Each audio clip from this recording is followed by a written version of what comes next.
Parang naiipit na po sa dalawang batong nag-uumpugan itong si General Browner, mga kababayan. Hindi na po nakapagtimpe itong mama. Nanawagan na po sa lahat ng ating mga kababayan na nanggigigil at naggalit na galit dito sa napakalalang korupsyon na nangyayari sa ating bansa, lalong-lalo na sa mga DDS na katulad natin, mga kababayan. Na ang sabi niya po, nagtataka daw ho siya. Bakit daw po nananawagan ang taong bayan na magsalita na ang AFP? Ayan, nananawagan, mga kababayan. Pero lilinawin ko, bago ko po simulan itong video, no, lilinawin ko lang yung sinasabi ko, wala pa akong sinasabi, ha? Kung saan, ha, at kung ano ang panawagan ng taong bayan sa AFP. Pakinggan po muna natin ang sinasabi ni General Browner, mga kababayan. Kasi iba po yung version niya at iba naman po ang version ng ating mga kaibigan na nagsasagawa ng rally dahil nga sa napakalalang korupsyon. Magkaiba po Iba po yata ang pagkakaintindi ni General Browner at iba naman po ang iniingay, no, isinisigaw o nais mangyari ng ating mga kababayan. No? Maliwanag naman po, mga kababayan, sa mga rally na dinaluhan po natin at na-cover ko pa nga, ang isinisigaw lang naman, no, ay itigil ang korupsyon. Yun lang naman Pero iba yata ang pagkakaintindi ni General Browner. Ito yung video, panoorin po muna natin, tsaka po tayo magbibigay ng simpleng reaksyon, mga kababayan, dito sa sinasabi ni General Browner. Ito na. Po ako nagtataka kasi bakit po yung ibang mga kababayan natin nananawagan sa Armed Forces of the Philippines na makialam? Kung ang Armed Forces po ay makikialam, katulad nung experience natin sa EDSA 1 at EDSA 2, EDSA 1, EDSA 2, tatlong bagay lang po yun Either coup d'etat, or withdrawal of support from the President. Yung nakita po natin nung nag-withdraw si General Angie Reyes, yung Chief of Staff noon. This is the time ni dating Pangulong Erap Estrada. Dating Pangulong Erap Estrada. At pangatlo, yung military junta. Okay. Alam niyo po, pagka nangyari itong mga, any of these three, ay hindi po maganda para sa ating bayan. Dahil maapektuhan yung ating ekonomiya. At yung ating international standing. Wala na pong magpapa-utang sa atin or i-freeze po yung assets. At yung pong standing natin, katulad sa ASEAN, ay ang Cambodia, Laos, Myanmar, lahat po ng ibang mga ASEAN countries. Vietnam, naunahan na tayo. So, kailangan po talaga ay huwag na tayong manawagan sa Armed Forces of the Philippines na makialam po dito sa ating political and itong pong democratic processes natin. Okay, General Browner, sir, ano ang gusto nila mangyari? Military junta, military takeover o constitutional succession na kung mapatalsik ang Pangulong Marcos, ang Vice Presidenta ipapalit? Ano po yung mga alternative na iminumungkahin itong grupo ni na General Pokis? Well, during that meeting po, wala naman po silang sinabi. Inaantay nga po namin kung ano yung gusto talaga nilang gawin namin, pero hindi nila binanggit. Pero kitang-kita naman po sa mga pag nagrarally sila, yung mga panawagan nila, etc. At yung mga posters nila na nagsasabi na General Browner, makialam ka na, o kaya sumama ka na, makinig ka sa taong bayan. So yun po yung mga kaya po nananawagan ako sa ating mga kababayan. Huwag na pong idamay ang armed forces. Please shield the armed forces from the political environment. Yung mga nangyayari po ngayon sa ating politika. So ayun na nga, mga kababayan, maliwanag naman po. Ano masasabi nyo doon sa naging pahayag ni General Browner, mga kababayan? kinuha ko po yung ilan lang naman po niyang sinabi. Ano ho? Ilan lang para magawan po natin ng reaksyon. Pero kaklaruhin lang po natin mga kababayan bago po tayo magsimula sa ating reaksyon doon sa mga sinabi ni General Browner. Sir, General Browner, hindi ko po kayo binabastos, sir ha. Ano, hindi po ibig sabihin na gumagawa po ako ng reaksyon doon sa mga sinasabi mo, nagagalit po ako sa iyo. Ano, walang ganoon, sir ha. Hindi ko po kayo kinaiinisan. Hindi ko po kayo binabastos. Ano, magbibigay lang po ako ng reaksyon, karapatan naman po ito ng bawat Pilipino, sir, no, doon sa mga sinasabi mo. Reaction po ito doon sa mga sinasabi mo. Ano, sir, batay po ito sa mga naintindihan ko sa mga dinaluhan kong rally na ginawa ng grupo nila General Pokis. Okay, o eto mga kababayan, una, nagtataka daw siya no? Nagtataka ako, bakit nananawagan itong ating mga kababayan na parang gano'n ang gusto niya palabasin na ang gusto mangyari ng ating mga kababayan kudeta, ayan, no? Military junta, o withdrawal of support. Sir, pangalawang beses ko na po itong inulit. No? Dalawa o pangatlong beses na. Sir, nakadalo po ako sa rally na isinagawa po nila General Pokis at nila Colonel Metran at lahat ng mga kasama ng grupo nila. No, ang naiintindihan ko lang po doon, sir, may video naman po ako dyan, wala po silang sinisigaw. Bit-bit ang mikropono na ang sinasabi General Browner, lumabas ka dyan sa lungga mo. Sumampa ka sa entablado at sabihin mong binabawi mo na ang suporta mo kay Bongbong Marcos. Walang ganon, sir. Wala akong matandaan na may sinabing ganoon ang rally na isinagawa nila General Pokis. Wala.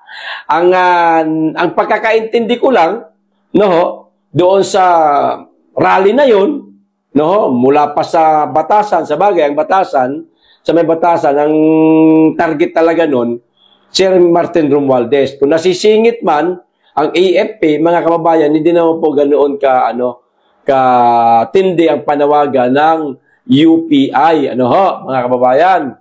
No? Ang naintindihan ko talaga, simple lang naman na makialam kayo, hindi po sa politika, sir. Hindi po sa politika.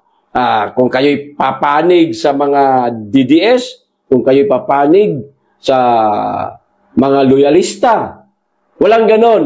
Hindi po kayo inihikayat ng UPI na pumunta ho kayo dito. Sir, makiisa po kayo sa amin, sa UPI o itong mga naritong mga DDS din. Walang ganon. Pero isa pa, kaklaruhin ko. Hindi rin po ako tagapagsalita ng UPI. Hindi tayo nakapagsalita. Nag-react lang ako kasi experience ko to Naranasan ko to doon sa ginawa kong pagsama sa rally ng UPI. Dalawang beses yata ako sumama. Sa dalawang dako, yan, bagamat ilang araw, pero sa unang dako sa batasan, pangalawa, dito na sa may Camp Crame. Pagkatapos, meron pa silang sunod na rally, hindi ko na napuntahan yun. Dalawang beses lang, dalawang dako rin. Bagamat may ilang araw na natili sila doon sa bawat dako na yun. Yun. Pangalawa, mga kababayan, ay ulitin ko, walang binanggit ang grupo ni General Pokis na mag-withdraw kayo ng suporta sa kasulukuyang presidente habang nasa entablado at bit-bit ang mikropono. Hindi ko lang alam kung ano ang pinag-usapan nyo personal dahil ang pagkakaalam ko, pumasok daw sila sa Camp Crame, naka-meeting daw po kayo, pero doon sa entablado na yon, wala akong narinig na gano'n, na mag-condita na kayo. General Browner, mag-withdraw na kayo ng suporta. Walang ganon. Ilang beses ko na inulit-ulit. Ewan ko lang sa mga pag-uusap ninyo. Pangalawa, naunahan na daw tayo ng Laos at Cambodia at Myanmar. Ayun, napansin niya na, mga kababayan. Napansin niya na na wala na. Nag-overtake na sa atin yung mga bansa na yun na binanggit ko kanina, na binanggit din ni General Browner. Yan po ang dahilan, Sir General Browner. Yan po ang dahilan. Bakit nananawagan po ang taong bayan at ang grupo nila General Poques sa'yo? Hindi po ibig sabihin na nawagan ang taong bayan sa AFP, kudeta ang gustong mangyari o withdrawal of support mula sa presidente. Hindi ho ganun. Simple lang po. Makiisa po kayo sa panawagan ng taong bayan na kundinahin naman po ninyo itong napakalalang korupsyon na nangyayari sa ating bansa. Hindi naman yata ibig sabihin kinukundina mo yung korupsyon, kinakalaban mo na ang kasalukuyang administrasyon. Hindi naman siguro ganoon, di ba? Dahil mismo ang presidente nga, siya mismo ang nagbunyag na mayroong nagaganap na mga korupsyon sa flood control project. Oy, bakit hindi niyo po sakyan? No, yung sinabi ng presidenteng Marcos. Sir, ba't pwede niyo po sakyan yun? Oh, sabihin niyo, ito na nga, nagsalita na nga yung presidente. Mismong presidente na ang may sabi na mayroong nagaganap na korupsyon sa flood control project, mayroong mga anomalya sa flood control project. Kinukundina ko. Dapat ganun, sir. Dapat ganun ba? Kinukundina ng Armed Forces of the Philippines. Kagaya ng pagkundina ng presidente ng Pilipinas itong anomalyang flood control project. Simpleng ganun lang, sir. Simpleng ganun lang. Ang gusto ng taong bayan, hindi po lumabas kayo sa lungga nyo, magbitbit kayo ng bata-batalyon ninyong mga tauhan, mag-withdraw kayo ng support sa Marcos administration. Wala namang sinisigaw na ganun. Di ba, mga kababayan? Mahirap talagang maipit, sir, sir, sa dalawang batong nag-uumpugan. Yan ang tingin ko lang, mga kababayan, kasi siyempre, si General Browner nasa gitna. Ito ang Marcos administration, ito naman ang taong bayan. Which is, dapat ang unang paglingkuran o katigan ng Armed Forces of the Philippines ay ang taong bayan. Kasi ang nagpapasweldo sa mga men in uniform, lahat ng mga elected official ay ang taong bayan. Diba? Pero nasa gitna siya, nanahimik siya, hindi siya kumikiling sa taong bayan, ewan ko lang kung baka nakakiling siya sa presidente. Ewan ko lang. Hindi ako sigurado dyan, mga kababayan. Kasi tahimik niya Ang lala na po ng korupsyon, di ba? Simple na naman ang panawagan natin. Tulungan mo naman kami, sir. Ilan naman ang hiling natin, Tulungan nyo naman po kami, AFP, PNP, tulungan niyo po kami. Ang taong bayan, tulungan po ninyo. Kundinahin po ninyo ang malalang korupsyon sa ating bansa. Total, mismong presidente na ang nagbunyag na mayroong anomalya sa flood control project. Di ba? Maano ba namang sakyan nyo, gamitin yung sinabi ng presidente, ligtas kayo ron. Palagay ko lang ligtas kayo ron. O ito pa, wag na daw manawagan sa AFP na makialam sa politika. Hindi naman po sa politika. Hindi po sa politika, sir. Sinabi ko na po kanina. Pangalawa na po ito. Hindi naman po sa politika. Sir Browner, kumampi na kayo sa mga DDS. Kumampi na po kay Duterte. Kumampi kayo kay BP Sara. Wala namang ganun Wala ganun. Okay? Iklian ko lang yung tungkol dyan para hindi tayo paulit-ulit. Ito pa. Pero, mga kababayan, inamin niya na walang sinabi si General Poques na about sa junta, military junta, kudeta, or withdrawal of support. Inamin niya mismo ni General Browner na walang sinabi si General Poques. Pero, biglang bawi, mga kabayan, biglang bawi. Pero, makikita naman daw sa mga placard, meron nakikita daw na General Browner, blah, blah, blah, blah, blah, blah. Ako wala akong nakitang ganun. Hindi nga yata na ilagay yung pangalan niya sa placard, mga kababayan. No? Ewan ko lang kung meron wala akong matandaan. Naroon man tayo sa mga rally na yon, pero wala talaga akong matandaan na mayroong nakalagay doon. General Browner, mag-withdraw ka na ng suporta kay Bongbong Marcos, bla bla bla. O, wala namang ganun eh. Baka nanaginip lang siya. Baka nanaginip lang itong mama. Di ba? Ito pa isa. Please. Sabi niya. Nakiusap na siya. Nakiusap. Kulang na lang lumuhod, mga kababayan. Please shield the AFP from political environment. At wag daw idamay.